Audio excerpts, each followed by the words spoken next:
Oh, good hit. That's a good hit. That's a good hit. He can't get there. He can't get there. Oh! Foul ball.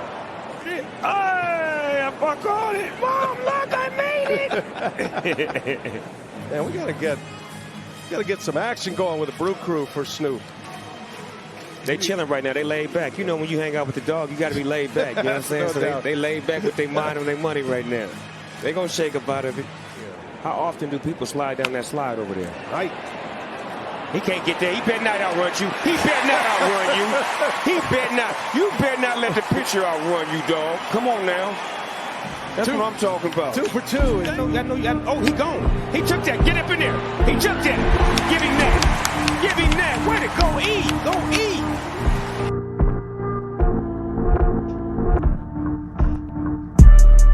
You're listening to Darnell the Chumps, Darnell's Chumpy Wisconsin Sports Show. Welcome to Darnell's Chumpy Wisconsin Sports Show. I am Darnell the Chump, the host of Darnell's Chumpy Wisconsin Sports Show. That was Snoop Dogg, the rapper from LA, commentating or announcing or whatever during a Brewers game in Milwaukee, because he was going to play a show at Potawatomi in Milwaukee. So he went to a Brewer game and they invited him into the clubhouse and they had him call a couple innings, and it was pure gold, pure comedy, pure gold. It was great. And the Brewers got a win, so that was also great. But hearing him call Yelich's steal and, oh, you can't get there, you can't get there, don't let the pitcher catch you. Great. Comedy gold. And the Brewers really actually knocked it out of the park this whole weekend when it came to the broadcasting stuff. I want to wish a happy 30th year of broadcasting to The Rock. Not The Rock, sorry, to Rock, Bill Schroeder. Guy that is in the color commentary there behind the play-by-play of BA, and sometimes Wayne Larrabee and sometimes Lane Grindle and whoever else shows up there for the Brewers. It was actually really great to hear Snoop in the studio right after hearing a bunch of broadcasters from the Jim Paschke era, and Matt LePay was in there for the 30th year. It was all that stuff was great, and it was just a really great weekend of baseball. It was Father's Day this weekend. We got a Brewers series win against Cincinnati at home on Father's Day. That was great, with a 3-run shot from Willy Adames to win that game. Wow, that was perfect. That was absolute gold right there. But yeah, so it was a great weekend. We did like a half show on Saturday. My sister was in here helping me kind of set up some stuff, so hopefully the YouTube quality is going to be a little bit better, with little things that pop up here and whatnot. We'll kind of see how that ends up working. But so if you're listening on Spotify, you can go check out YouTube. If you're listening on YouTube, you can go check out Spotify. Whatever, I don't care. Just check out the show. It's Darnell's Chumpy Wisconsin Sports Show, and it is the 18th of June as I am currently recording. For the show that comes out on the 19th here. We're over halfway through June here. Like, we're over halfway through June, and that is just bonkers to me. We're done with the NBA Finals. The NHL Finals will be done before we know it. The Stanley Cup Finals. Baseball is going to be the last one standing here. So here's what I'm going to talk about today. I'm going to talk a little bit of NBA and maybe a little bit more of a rant about the NBA. I'm going to talk Brewers because they are the only Wisconsin team that has any real, anything real going on during this summer here. So I'll talk Brewers. I'll talk Packers a little bit. I have kind of one thing to say about them. I'm going to talk a little bit about the WNBA. A little bit about the WNBA. Oh boy, we are absolutely just scraping the bottom of the barrel here, but we're going to talk that. I've got the 2 segments. So we did the first segment last week, which was Darnell's Dairyland Cower rankings, cower rankings. Just a play on power rankings. Anyways, where I did the top 5 cities in Wisconsin. and then no one responded to what they thought was their top 5 cities. So I was a little bit disappointed, but that's okay.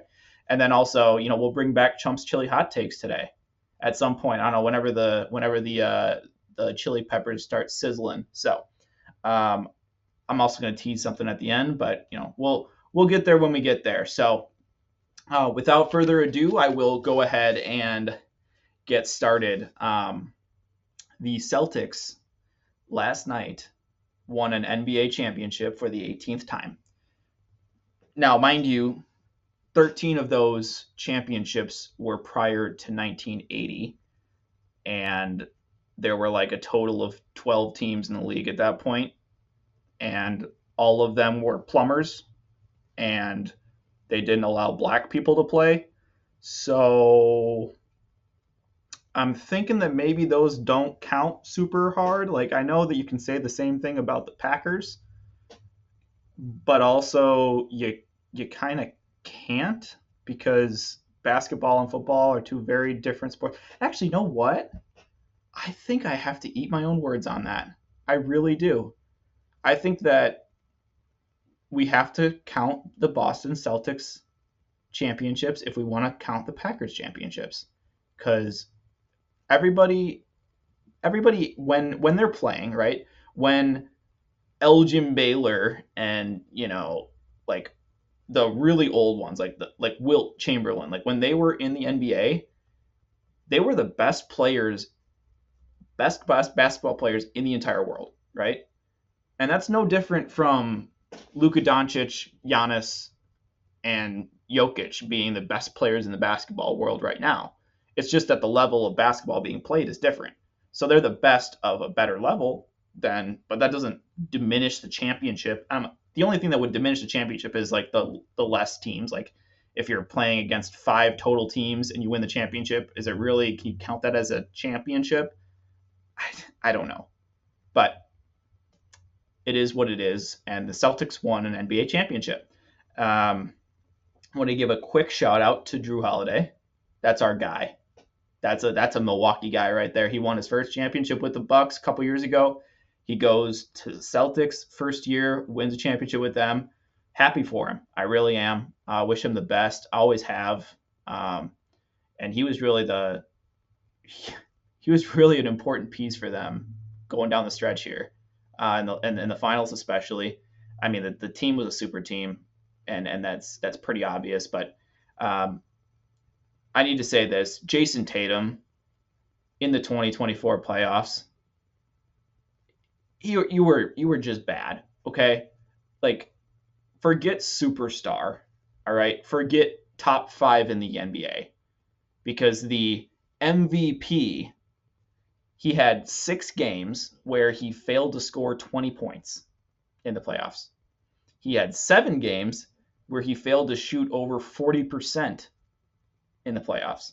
He had 9 games where he failed to shoot over 30% from 3. And he needed 24 shots and 8 free throws to get 31 in his closeout masterpiece from last night. All right. This guy is so incredibly overrated.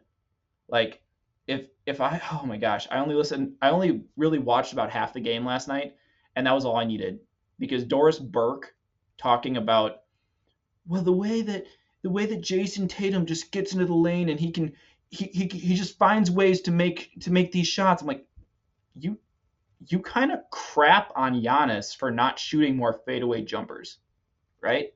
They get mad at Giannis, or they say, oh, well, Giannis doesn't play real basketball. He just bullies his way in the lane. And then praising Jason Tatum for doing the same thing because his shot hasn't fallen for like 6 months. I'm sorry. I don't understand the difference there. Like, is it because Jason Tatum is a Celtic and Giannis is a Milwaukee Buck? I don't know how that is and how that works, but just a gross showing from the superstar that Jason Tatum supposedly is. And shout out Jaylen Brown getting that finals MVP, because Jason Tatum didn't deserve it, man. You don't shoot 37% in the finals and deserve to be the most valuable player. That doesn't track. It doesn't track to me, and I don't think really anybody's buying that. So the fact that people are like, "Ooh, we need to check the stats," I'm like, okay, then how about the first stat you look at is shooting percentage? All right, if he's jacking up 30 shots a game, he's going to get 25 points just by hitting like 5 of them. Okay, like that's how this works. Like if he hits 2 threes and 3 twos, right? What's that right there? That's 12 points plus his usual 7 to 10 free throws. He's got 17 right there, and that's if he shoots like 17% from the field. So all he has to do is shoot like 40%, and he'll have 25 points at the volume that he's shooting. So the guy, he's the most fraudulent superstar, and honestly probably isn't even the top 10 of NBA players for me. That's my opinion. And I actually think that opinion is shared by a lot of people right now. He's not fun to watch. He's got this it's a weird shooting motion.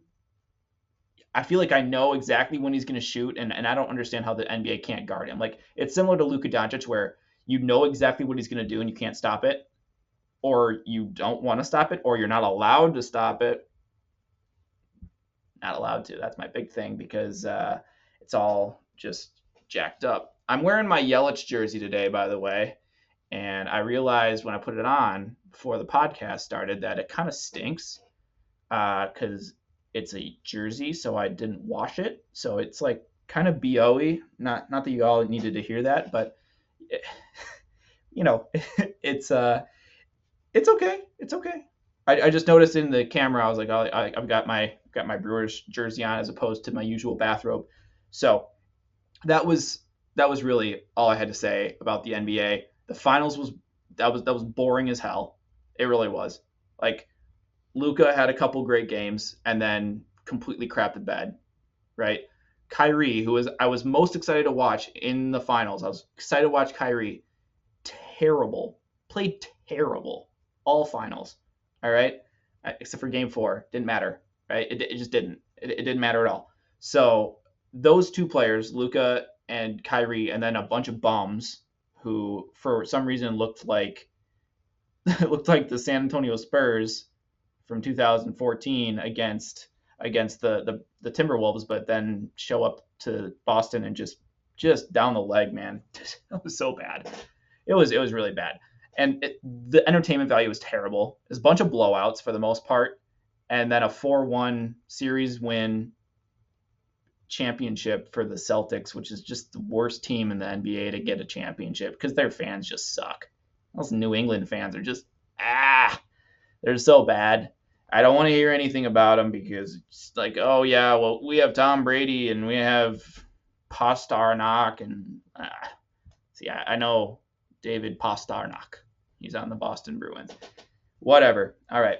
Enough NBA here. And actually, that is the cue for Chump's chili hot take. Anytime you hear the spicy pepper and the peppers show up above my shoulders, if you're on YouTube here, that means it's time for Chump's chili hot take of the week. And here it goes. I would rather drive an extra hour out of my way to not sit in parking lot traffic. Like, I will, even if I sit on the belt line, all right, for 40 minutes, and it would take me an hour and a half to go around all that traffic, I'm going around all that traffic as long as I can keep on moving, all right? I don't care about the time it takes. I care about like the stopping and starting. That's just, it kills me. It kills me on the inside. It kills my brakes. I'm sure it's hurting my transmission, and God knows my car can't deal with that these days. So that's the hot take of the week right now. Is I'd rather drive way out of my way to not be stuck in traffic for hours or for even minutes. Like doing anytime anything's going on the belt line, and people are trying to get over and people are just kind of like D-bags about it, right? It's tough. It's tough, and I'd rather just I would drive all the way down. I'd drive down through Stoughton and Oregon and then back up north on 39 just to get around the stupid belt line. But that's sorry. That is the hot take of the week. Maybe it's not that hot of a take. Maybe a lot of people would rather spend more time if they're driving as opposed to not spending time and having to go start, stop, start, stop, start, stop. Again, if you disagree, let me know. You have the medium to do so, right? You can leave a comment, or you can respond, or you can send me an email, or you can send me a DM. Again, at Scary Russian Spy is Darnell the Chump on Twitter. So let's continue on out of the sports realm here, or into the sports realm again, with the Brewers. So they are 42-30 as of today, Tuesday the 18th. They play again tonight at about 8:30. I will not watch the whole game. I go to bed at about 10. It's just how it is. I'm old at this point. I'm in my late 20s, which means that if I don't get 8 hours of sleep, I'm a cranky, annoying dude for the next 3 days. So I will not be watching. I'll probably watch like the first 4 or 5 innings. That's what I did last night. It wasn't very fun to watch that last night's game, except for Jake Bauers randomly hitting a home run again.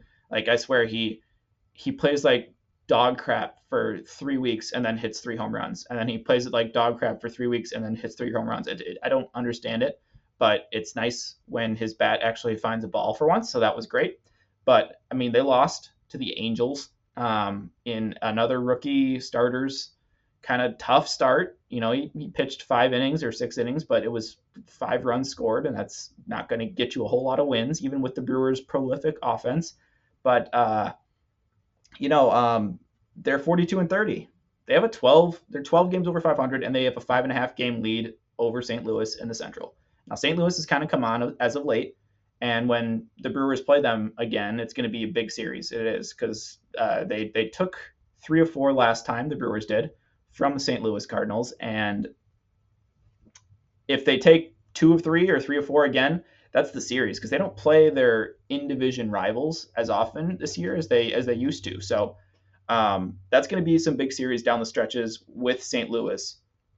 The Brewers are 6-4 in their last 10 games, and we are kind of right in the midst of all-star voting. So if you're listening and you haven't voted for the Brewers All-Stars yet, please go to like the vote at MLB.com or whatever and find the Brewers, especially like, I'll go over them in a second, but especially like Joey Ortiz and Willy Adames and Bryce Turang, like some of the guys that maybe the average casual MLB fan doesn't know, so they don't get a whole lot of votes. Like, obviously, and I'll start right now, but here's our starters as of right now. We have 2 starters, the Brewers do. They didn't barely have any all-stars the last 3 years, but they have starters this year. As of right now, again, as of the 18th, William Contreras is the number 1 vote-getting catcher, obviously, because he's killing it.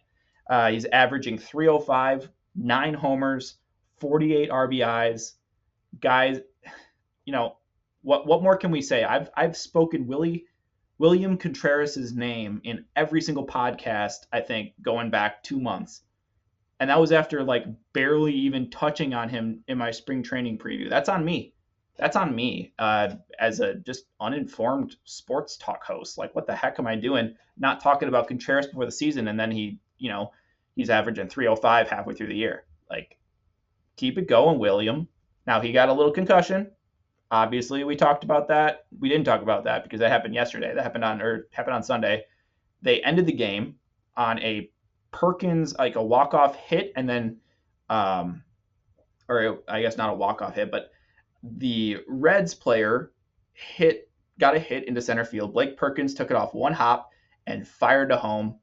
Contreras caught it, slapped the tag, and then got smoked by the runner coming home. And kind of like his head kind of got snapped a little bit, and that's probably kind of tough. So now Contreras has a concussion, so he'll probably be out for a couple days. It says Pat Murphy says he's asymptomatic. asymptomatic concussion, whatever that means, right? So he could be back. He doesn't look like he's going to spend any time on the IL, so that's good. Or sorry, the DL, the disabled list. I'm sorry, it's never going to be the injured list. What are we doing, people? The injured list? Just woke. I'm sorry, I'm not woke enough for that. Contreras, 305, 9 home runs, 48 RBIs. Wow, fresh kiss, chef's kiss right there.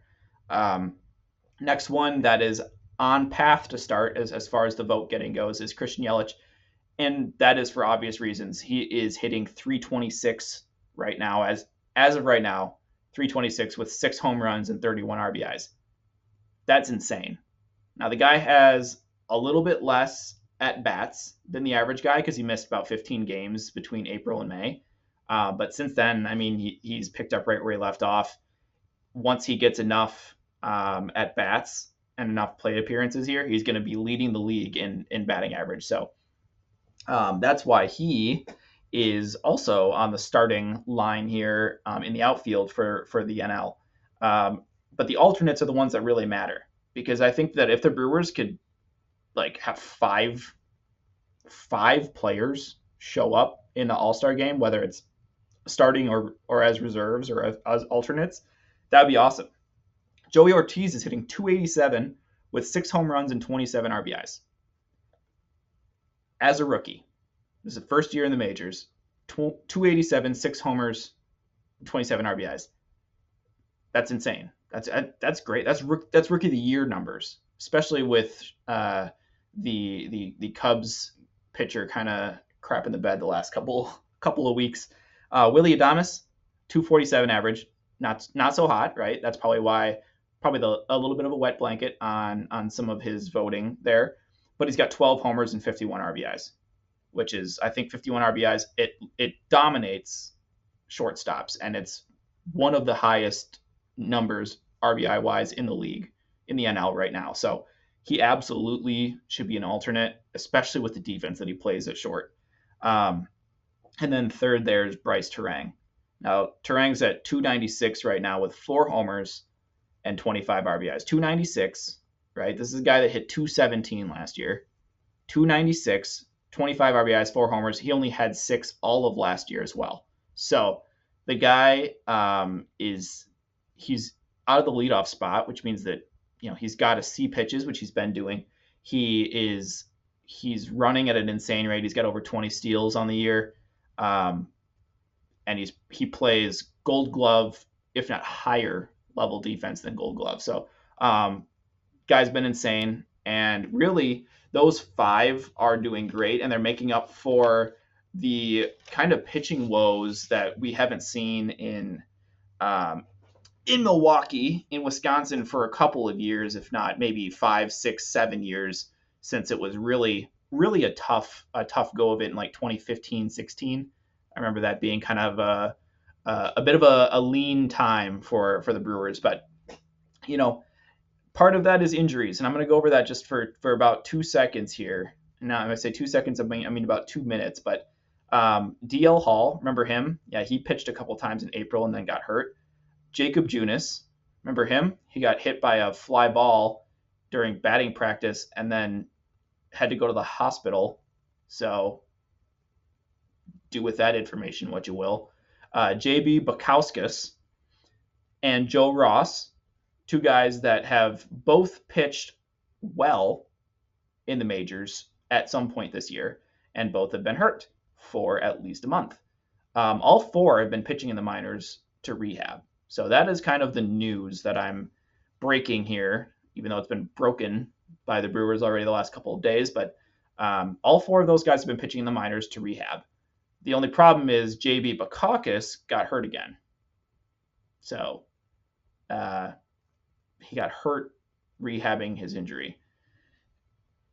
And that's just kind of how the cookie crumbles with the Brewers, man. They can't seem to catch a break with some of this. But if even if you get 3 of those 4 guys back, that helps a really beleaguered part of this team. So that I did want to mention that, because they need some people coming back from the infirmary, man. Like the infirmary's full. All right. Another guy, getting back, is not a pitcher. Those last 4 guys were pitchers. Garrett Mitchell. So he's a fan favorite, center fielder, right fielder, whatever you want to play. He's a center fielder by trade because he's so fast. Garrett Mitchell, right? He's playing AAA ball right now, and Pat Murphy says that he'll be back, and that's all he said. He doesn't say that he'll be back. All right, thanks, Pat. When is he going to be back? Oh, he'll be back when he's back. He'll definitely be back. Like, it's kind of funny listening to his press conferences. Much more enjoyable, by the way, to listen to a Pat Murphy press conference than a Craig Counsell press conference. Because Craig Counsell, I might even play one of those today for you, just because they're hilarious. He's like, oh yeah, well, we just got to figure out guys that can get some outs for us. Okay, well, we just got to figure out some guys that we got to stop giving up some of these home runs in tough situations. Yep, that's true. Thank you, Craig. You big fat idiot. Come on, man. We know this, and you're stupid. And that leads me right into the Cubs. I did want to say two more things. They have 2 more games against the Angels in LA. And then they have 4 games against the Padres. And then we'll talk again next week. So 2 games against the Angels, 4 games against the Padres, and then it's next Wednesday already, and Bob's your uncle. So the Cubs suck. They suck. They lost 7 of 10. They've lost 13 of their last 20, and they're now 34 and 39 and last place in the NL Central. And this is after being like 7 games above 500 and being tied with the Brewers at the top of the Central. So, oh my gosh, it makes me so happy because it couldn't happen to just a worse fan base. Like, what's just a joke? The Wrigley North stuff and the oh well, you don't fill up your stadium unless Chicago fills it for you. It's okay. I'm glad that you guys are like subsidizing our much better baseball team than yours. Like what? Just a joke. It's just a joke. And I'm not crapping on Wrigley right now because that's an iconic stadium there. But the Cubs, Craig Counsell, Judas, you don't have any all-stars because everyone sucks except your young pitcher who now sucks too. Sorry, it makes me happy that they are not good. So, all right, that's kind of enough with the old the MLB here. So, we're gonna switch over to the new segment again. That is Darnell's Dairyland Cower Rankings, right? So. If you check up here, there will be a cow or a little logo thingy that says this is Darnell's Dairyland Cower Rankings. Today, Darnell will rank the top 5 worst cities in Wisconsin. So I just did the best cities last week. So this week I'm going to do the worst cities, and we're going to start with number 5, which is the 5th worst city. So not the worst, but up there. And that is Ripon, Wisconsin. Ripon. I don't have much to say about it except that I do a lot of work there. And it is not enjoyable. The people there are not enjoyable. Ripon College, I've had some annoying... I've done some work with some annoying professors that are professors at Ripon College. It's just a personal thing. It's not. They're not number 1. They're number 5. Okay, and it's just I don't really like Ripon. It's kind of just a gross town. It's a drive-by town. You definitely don't want to spend too much time there. There's nothing to do. It's not like you can go to a sporting event there. Okay. Number 4 might surprise some people and is Waunakee. Mostly because everybody I know that lives in Waunakee is a complete and utter boob, just butthole, just mean, entitled and mean and annoying. So Waunakee, ugh. All right, you live in Waunakee, that's fantastic. I'm glad that you have money, but you think you're really hot and you're just not. and that's just how it is. So I don't make the rules. I just enforce them. All right. Number 3 is Racine because it has drugs, it has crime. It's right by Chicago. It's on the lake, but it's on like a gross part of the lake where like you don't want to go in the lake, Lake Michigan. And it's Racine. It's too far south. There's a lot of crime. It's by Chicago. It's not a great spot. Number 2 is Janesville. And if you know that number 2 is Janesville, you probably know what number 1 is. But Janesville is like, how do I describe Janesville? It's like trailer trash Madison. So if Madison didn't have any lakes and it had a bunch of trailer parks, then Madison would be Janesville. I don't know. It's a place that I wouldn't go unless I had to go, right? And that leads me to number 1, which is Beloit.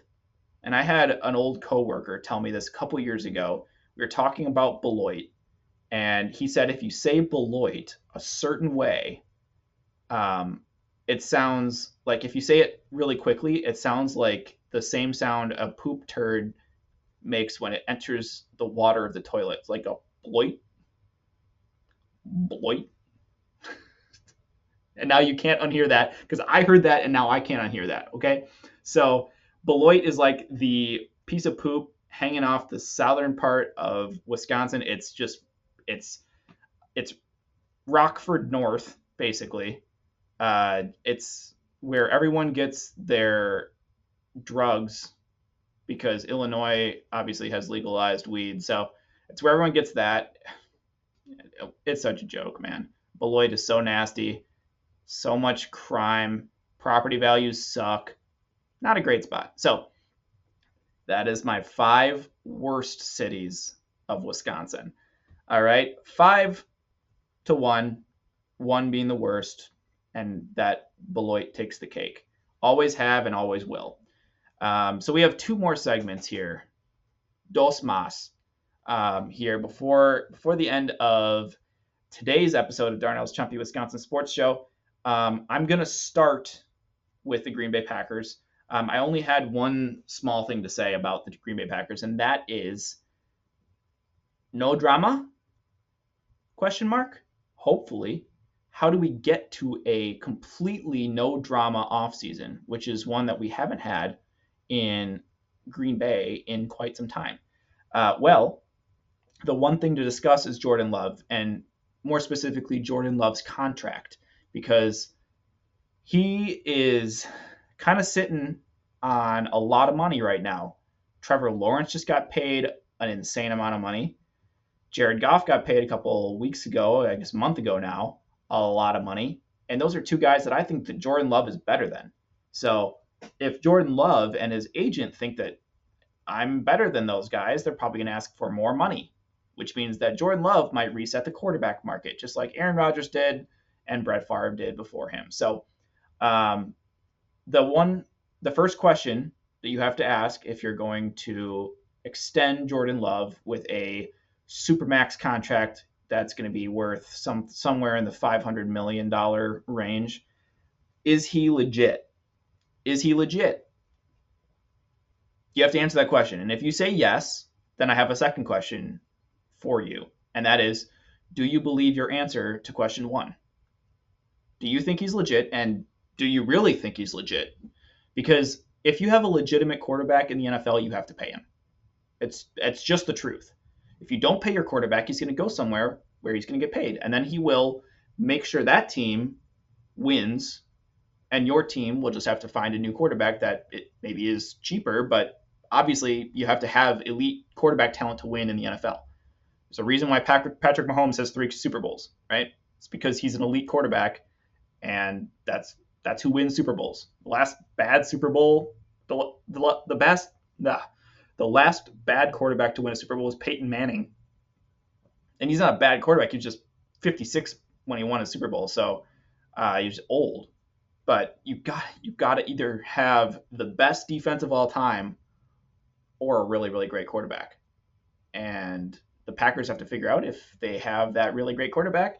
And if so, then they need to lock him up, and that is just the truth. So that's really all I have to say. Like, he needs a contract in the next 5 weeks. They have 5 weeks before training camp starts in mid-July, and they need to figure something out during that time when he's not focused on football. Because once training camp starts, we want Love locked. We want him locked in on football.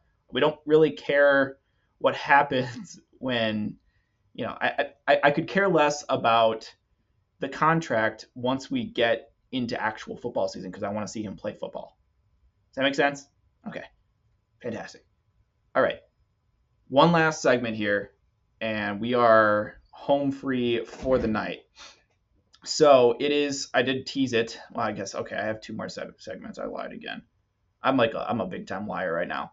But we're gonna do the WNBA here. I have a couple of things to say about them. First off, I don't believe that this league is ready for the lights that are being shown on it right now.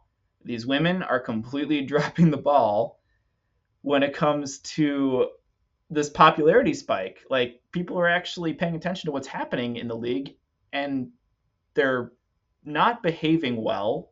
They're acting as if no one's watching, which no one really is watching. It's just slightly more people, but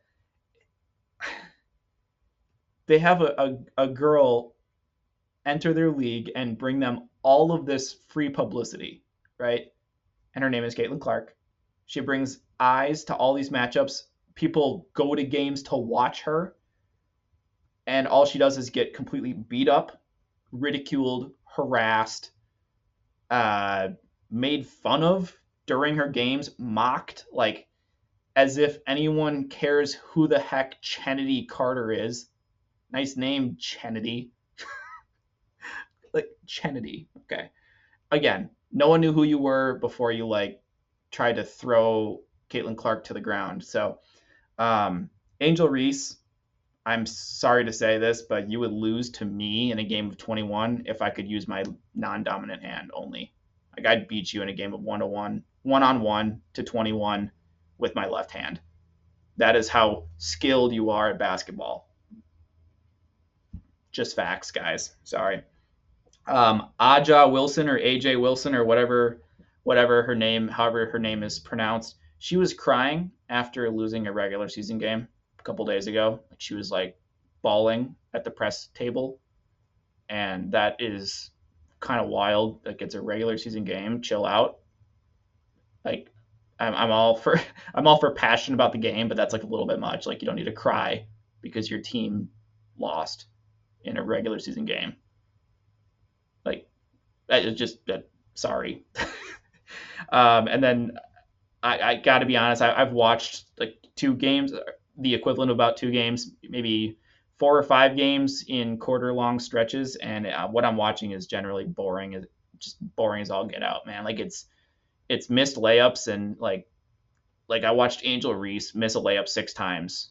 She got 7 rebounds, which was really impressive, but she missed 6 times before she put it in.